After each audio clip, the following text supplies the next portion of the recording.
Assalamualaikum warahmatullahi wabarakatuh. Selamat datang kembali dalam COD Cerita Orang Desa. Di video kali ini kita akan sedikit membahas tentang anggrek spesies. Masih tentang anggrek spesies. Anggrek terestrial yang bisa dikatakan umum ditemukan di hutan-hutan di daerah Nusantara ya. Ya, ini adalah The Great Plocoglottis, atau secara harfiah berarti Plocoglottis yang besar atau Plocoglottis yang hebat ya. Dengan nama ilmiah Plocoglottis plicata yang dideskripsikan oleh Pierre Merod pada tahun 2001 yang mengacu pada penamaan sebelumnya oleh Roxby yaitu Limodorum plicatum pada tahun 1832 ya. Selain itu, anggrek ini juga memiliki nama sinonim, di antaranya seperti Dendrobium japonicum, Plocoglottis acuminata, dan Plocoglottis latifolia ya.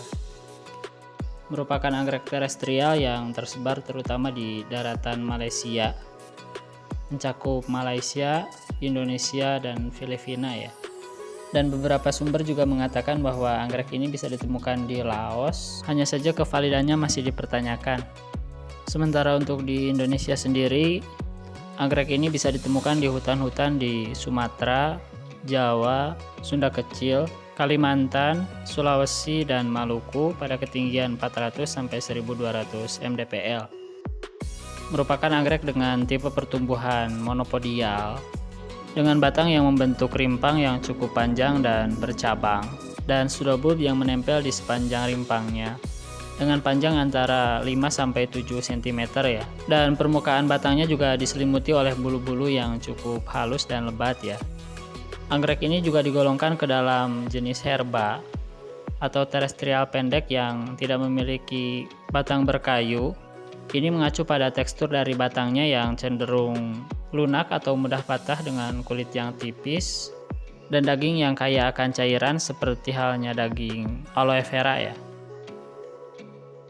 Kemudian untuk daunnya tumbuh dari puncak bulb, berjumlah satu helai berbentuk eliptik sampai ovid. Meskipun kadang juga ditemukan dari satu bulb tumbuh dua helai daun, di mana satu helai daunnya berbentuk lancet sampai oblanceolate ya.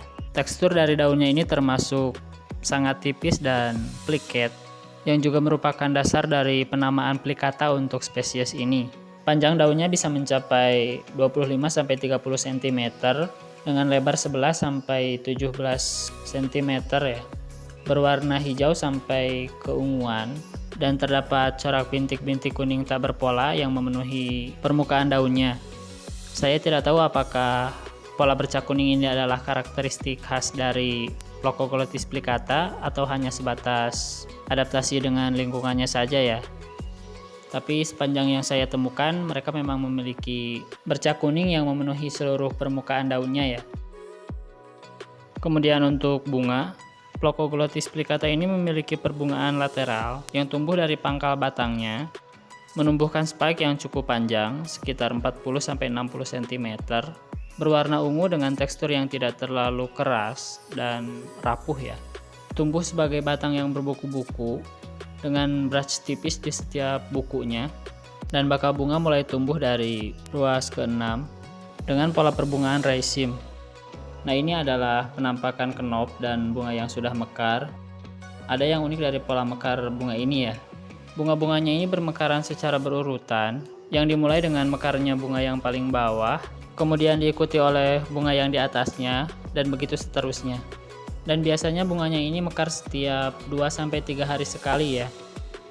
Nah, yang membuatnya unik adalah posisi bukaan sepal dorsal dan sepal lateral serta petal dan labellumnya, di mana pada hari pertama saat mekarnya, sepal dorsalnya membuka secara sempurna dengan bukaan yang mengarah ke belakang dan sepal lateral yang mengarah ke bawah, di mana kedua helainya saling bertemu dan menempel atau bertumpuk ya. Sementara itu posisi labellumnya agak merunduk ke bawah ya, dengan ujung labellum yang terlipat atau menggulung ke dalam. Dan setelah beberapa hari posisinya mulai berubah, di mana sepal dorsal mulai terangkat dan membentuk lengkungan memayungi kolumnya. Sementara itu sepal lateralnya mulai merenggang satu sama lain membuat keseluruhan bunga berbentuk seperti bintang ya. Kemudian untuk labellumnya, dari posisi yang tadinya merunduk menjadi agak terangkat seperti posisi perisai yang melindungi kolumnya. Secara umum bunganya ini didominasi warna dasar kuning dengan warna dominan merah di kolumnya dan bercak-bercak merah yang menghiasi sepal dan petalnya, di mana bercak-bercak merah ini semakin menguat dan menebal ke bagian pangkalnya. Sepal dan petalnya berbentuk meruncing dengan ukuran yang hampir sama, di mana panjangnya kisaran antara 20-25 mm dengan lebar antara 4-7 mm ya. Dengan tipe labellum unlobe, di mana ujung labellumnya meruncing dan menggulung ke dalam. Labellumnya ini tanpa spal atau kantung ya, yang secara elastis menggantung pada kolumnya. Kemudian untuk akarnya berbentuk silindris berwarna keunguan dengan sangat jarang terlihat percabangan ya. Permukaan akarnya ini diselimuti oleh bulu-bulu halus berwarna putih seperti keumuman akar yang dimiliki anggrek terestrial ya. Untuk status konservasi dan perdagangannya, CITES memasukkannya ke dalam daftar Appendix 2, yang berarti bahwa anggrek ini tidak dalam kondisi terancam kepunahan, namun pengambilannya dari alam secara terus-menerus akan menimbulkan risiko yang mengancam kelestarian anggrek ini ya. Kemudian untuk perawatan, anggrek ini membutuhkan cahaya tersaring atau disebarkan ya. Hindari terpaan sinar matahari secara langsung terhadap anggrek ini, terutama cahaya terik di tengah hari ya. Karena di habitat aslinya sendiri, anggrek ini biasanya hidup di tempat-tempat yang teduh ya. Untuk saya pribadi, saya menaruh anggrek ini di dalam ruangan, tapi itu hanya opsional saja, yang terpenting dia ditempatkan di tempat yang teduh. Dan untuk suhunya pun saya berikan dia suhu kamar normal ya, dengan penyiraman yang terkontrol menyesuaikan dengan kondisi si anggrek itu sendiri. Oke teman-teman, untuk video kali ini mungkin cukup segitu dulu ya. Untuk saran, kritik, masukan, atau komen apapun bisa langsung ditulis di komen di bawah ya.